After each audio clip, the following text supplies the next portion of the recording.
Greetings. I'd like to talk to you about financial statements. I'm somewhat surprised by the number of business owners I meet that spend very little time looking over their financial statements.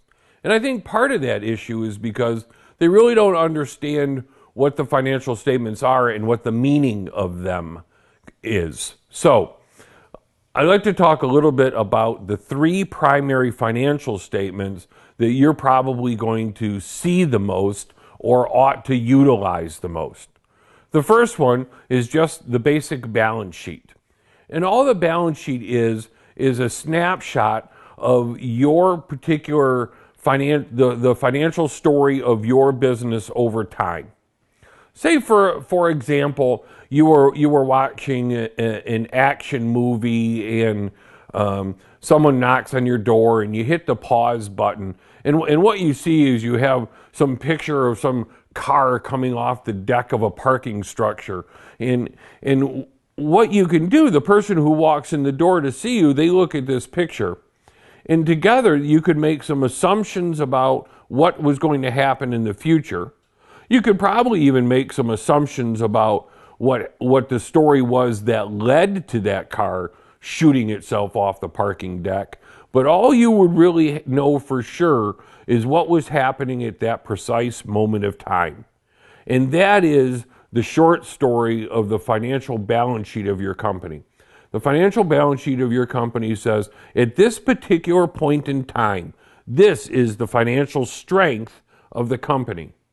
It shows what you will own, what you will owe, and what your net worth is. Now, the other financial statement that I would like to talk to you about is what we would call an income statement or a profit and loss statement. And think of your profit and loss statement as a scorecard. Right? And that scorecard simply says that during the course of the game, over a period of time, are you winning or are you losing this game of business? And you would determine whether you were winning or you're losing this game of business by whether you were showing a profit or showing a loss. And that consists of several different components. It consists of the revenue that you're generating. It consists of the cost of goods sold, the cost of those products or services that you're buying, or the components that you're buying in order to generate this product or service that you're selling, and your operating costs necessary to support the business to do that. And those things lead you to a profit. If you're showing a profit, you're winning. If you're not showing a profit, maybe you better take another look at how you're doing business. The last piece of this, or the last financial tool that you should use, is a cash flow budget. Because what the cash flow budget does is it helps you understand what your ability to pay your bills is. Now that's different from an accountant's change in cash position. I'm talking about a cash flow budget that tracks your money in and your money out over time.